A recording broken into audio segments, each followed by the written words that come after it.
Ngayon ko lang po naranasan 'to, sa hindi ko mapaliwanag na dahilan. Grabe po yung kaba ko nung nanood po ako sa bakbakan ni Grandmaster Daniel Dubob, yung paborito kong chess player, at si Grandmaster Hans Mokniman na talagang may pilit pinapatunayan. Grabe po kasi yung naging match-up ng dalawa eh. By the way, alam nyo ba backstory?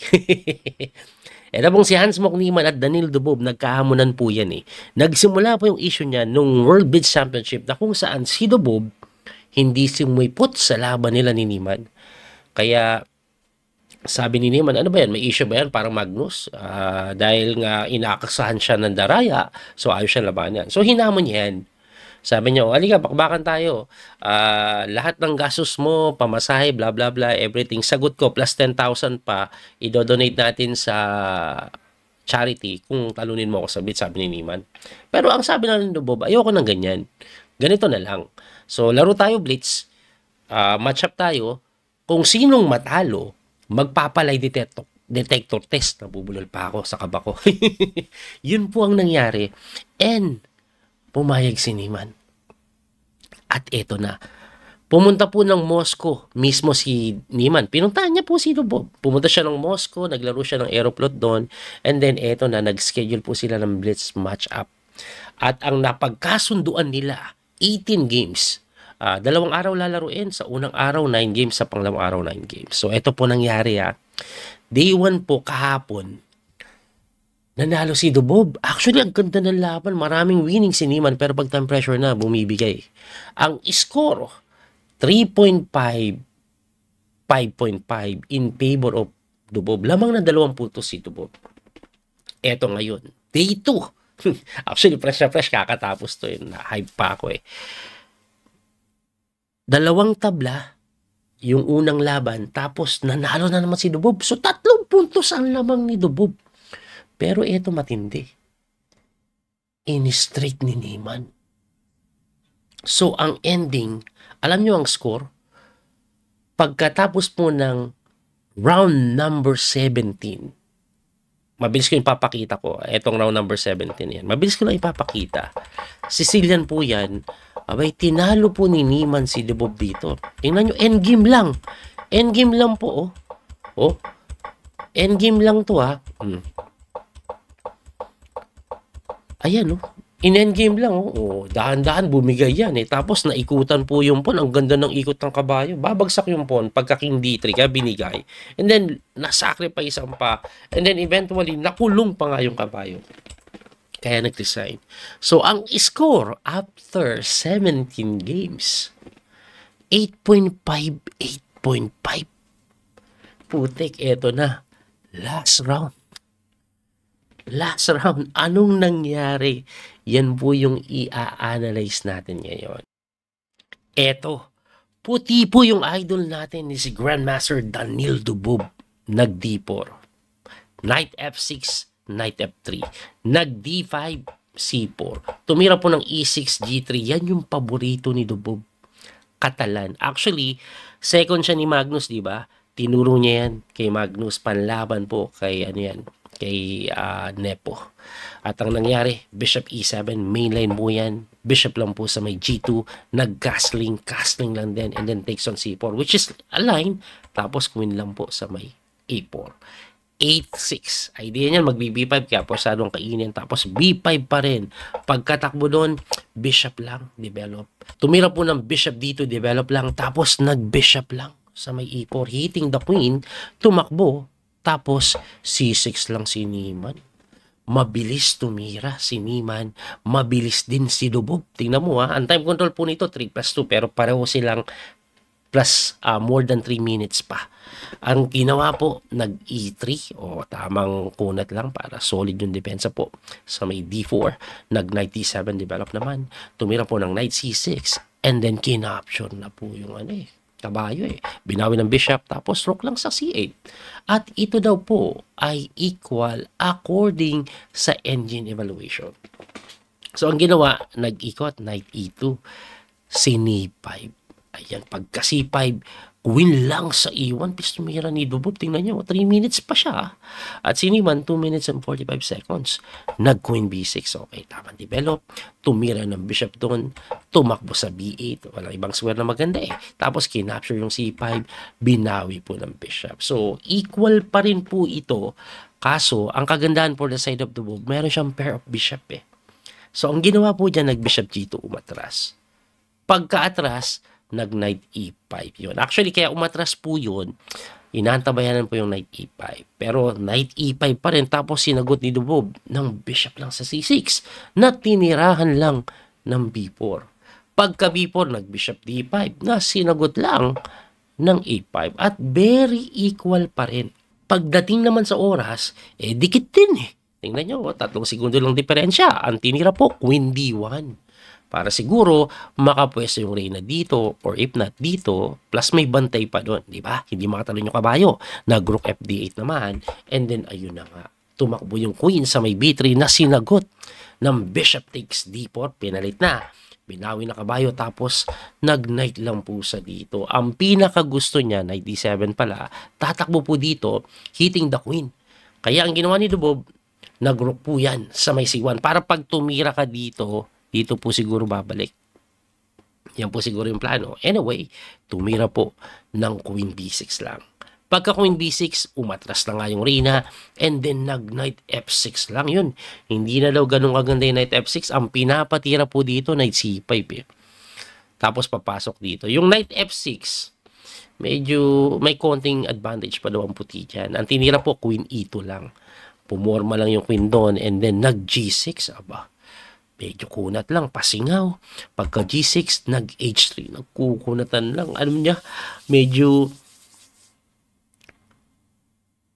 nagkukunatan lang at medyo equal pa rin po talaga yung position ha. Anyway, tumira po ng A4 yan, na sinagot po ng F4 at medyo lumalamang na daw si Dubov dito. Kasi medyo out of place yung kabayo eh. Ang pinuntahan niyan, ano eh,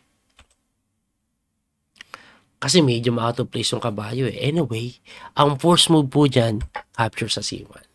Bago ko ipakita, yung only square dito, mali, kasi may Knight C6. Tapos gagalaw na ganun. So, at least, ang mangyayari po, pagkatira po ng Rook takes C1, takes, pagka-atras ng kabayo, kahit mag-Knight C6 ka, magro-Rook E8 lang. Ano pinakaiba niyan? Kung may Tori po kasi dito, may Knight check dito, libre yun eh. Ganun mangyayari. So, napakaganda po ng tinira na Rook takes C1 lang. No? Ipakita lang natin ano nangyari. Rook takes C1, and then umatras na nga sa D7, pero nag-Rook C6 eh. Hindi po nag-Knight C6. Tumakbo sa B8, sinagot ng Rook C5. At ito po, lamang na si Dubov dito. At kung titingnan yung oras, ayan, medyo halos 1 minuto na lang sila pareho. Magkakapanikan na, nakakaba na. Kasi ang tinira Queen D6, tumira po ng Knight C6, hitting the Rook, nag-Rook E8, and then nag-Rook sa may D4, hitting the Queen, na tumakbo lang po yan sa may F8. Ngayon, libre yung pawn sa B4. Lamang si Dubov. Pero, nag-E5, kuma-counterplay. Kaso yung E5 pala na yan, hindi pa ganun kaganda yan. Kasi capture ulit sa pawn, 2 pawn na. Kaso, syempre, wala masyadong oras. Sinimplehan, win lang po sa may C4. No? Talagang dinevelop yung reyna. Siguro natakot siya sa mga takes na bubukas yun kasi nakapin. Anyway, pagka Queen C4, hindi ganun kaganda kasi pwede pa lang i-takes lang to. Example takes. Pagka-takes mo daw, e-takes F4, syempre kakainin yun. May Rook E1. Ano ngayon, tatakbo lang naman. Pagkatakbo mo, Queen E8. Ayun. Anong meron? May mga panggugulong counterplay. Kahit kainin mo yan, ako po, hirap pa. Kaya balik po tayo sa nangyari. Esensya na medyo magulo. Pagka Queen C4, hindi po kinapture yung pawn sa may F4. Ang tinira po, nag-Queen D6. Pagka Queen D6, nag-King move. Na sinagot ng H5. Medyo agresibo, no? Ang gustong gawin yan eh. Tapos papalambutin yung king side eh. Ang tinira po, nag-Rook lang doon. Aba, interesting din, no? Hindi makagalaw ito. Bigla kang mati doon. Kasi kakainin, yan yung threat eh. kakainin. Kaya tinex po yung F4 na binawi ng Reyna, tapos nag-win lang sa C5 na mali. Kaso tingnan niyo yung oras, 32 seconds si Dubov. Hindi niya nakita yung best move. Ang hirap makita. Ang hirap makita. Kasi ang best move po, alam niyo kung ano? Knight B8. Pusang gala, paano mo makikita yan? Iilalim ka lang ng husto. May threat ka dito, syempre. Ngayon, sabihin nyo, kainin lang yan. Pagka takes, queen takes F6, may pressure naman dito. Yan naman pinakamaganda, lamang na lamang yan. Ibalik natin to, no? Ang nangyari kasi, nag-queen doon. Pagka queen dyan, rook takes e3, very equal ang sitwasyon. Ngayon, siguro magtataka lang kayo ng konti. Coach, paano naging equal yan? 2 knights ka palitory, di ba may rook takes?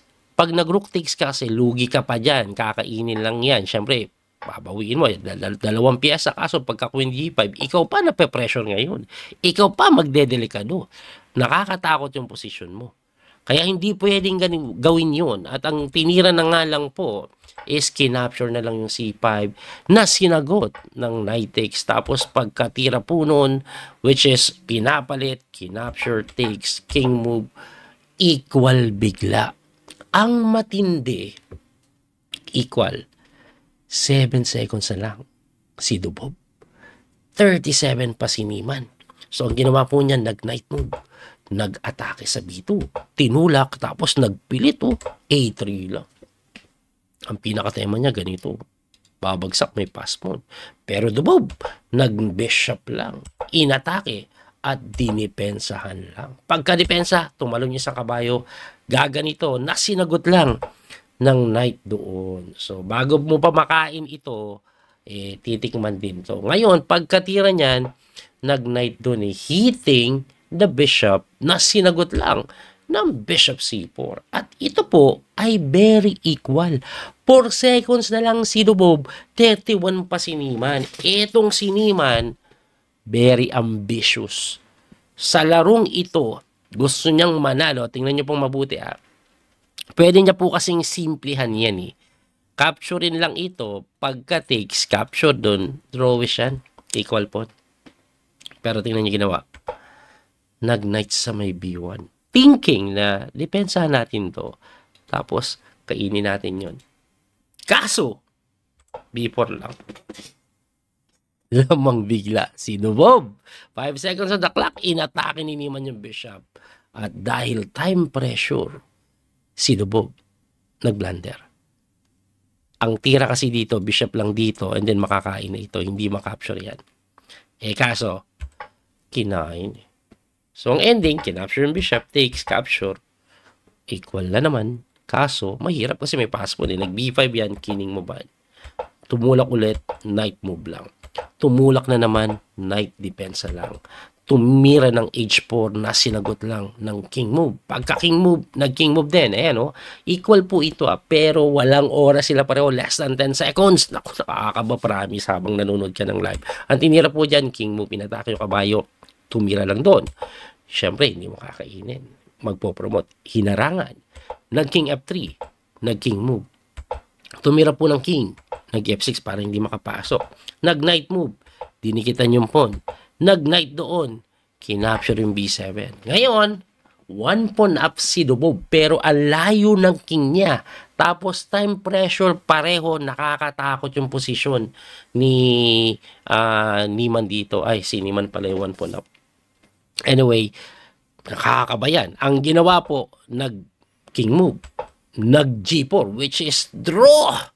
Kaso, Dubov, with 7 seconds on the clock, gumawa ng kababalaghan. Nag-G4. Ang tapang nun. Nanggulo. Kasi madali lang itabla sana yan. Pero ginulo niya po. Ngayon, ang tinira ni Niemann dito, kinain niya po yung G4 na mali. Bakit yan mali? Kasi may tulak. Ano ngayon? Knight develop. Lalapit na yung king. Knight doon. kinain lang yung pawn. Knight po sa F3. Umiwas lang. At yung pawn po na ito, hindi mahabol. At ang matindi pa dyan, well, this is already winning. Tumulak ng pawn, naubusan ng oras. Si Neyman. Grabe. Grabe yun. Hanip si Dubob, no? Hanggang dulo, last seconds. Nag-sacrifice nga. Ibalik lang natin doon. Just want to show you guys. Ang tama palang tira dito, kainin daw ito. Ngayon, nakakatakot kasi yan. Kasi pagka takes, di wala ka ng counter. Kasi yung H3 hindi uubre. Dahil babantayan, di ba? And then, this can be pushed. Pero alam nyo ba, natabla yan. Kaso ang hirap i-calculate niyan. May tirada palang knight dito. E ano ngayon, di ba tulak lang? Pagkatulak mo, knight lang sa may E5. Anong meron? Abay, pag kinapture mo, tutulak. Winning pa, di ba? Siyempre, hindi iti-takes yan. E di, tumakbo lang tayo, harangan natin. Ayun na, naabutan na yung pawn. Ayan, at pagkatulak mo, lalapit lang yung king. Paano itatabla? Di ba, may mga lapit na ganun, hindi pwede, check. Ayun, paano ka lalapit? Di makalapit yan. Dito ka lalapit, check pa rin. Walang malapitan. Malamang mag-knight F3 ka na lang and slowly lalapit. Baka ikaw pa magpilit. Pero drawish pa rin yan. Kasi pwedeng lumapit na eh. Mamaya, bibigay na yung pawn and then tatakbuhin. Ganun palang pantabla. Napakahirap makita nun. Anyway, sobrang namanghalang ako kay Dubob sa ginawa niya, guys. Nakakaba yung laban, no? Antindi nun. Like with the very few seconds on the clock, nakita mo yung H4 or G4 idea na yun. Ang tapang, ayan, no? Boom. Grabe yun, no? Grabe. Anyway, ang final score, 8.5, 9.5 in favor of Dubob. Parang no? Parang stage yung laban hanggang dulo. Last game talaga nagkapisakan. At ano ang ending? Ayun. Magkakaroon sila ng lie detector test. Abangan po natin mga susunod na araw. And then yung resulta daw ng test is ilalagay sa public. Exciting ba yun? Abangan po natin. Pero grabe yung excitement ko. Di pa rin nawawala. Grabe yung laban kanina. Hanip na yun. Tindi. Mas maganda pag napanood nyo sila ng live. Grabe. Anyway, muli ito po yung Coach Speedy Master, Daniel Kauso, hanggang sa muling pagkikita. Abangan po natin yung lie detector test ni Neyman. Bye-bye po. God bless. Don't forget to like and share, follow, and subscribe.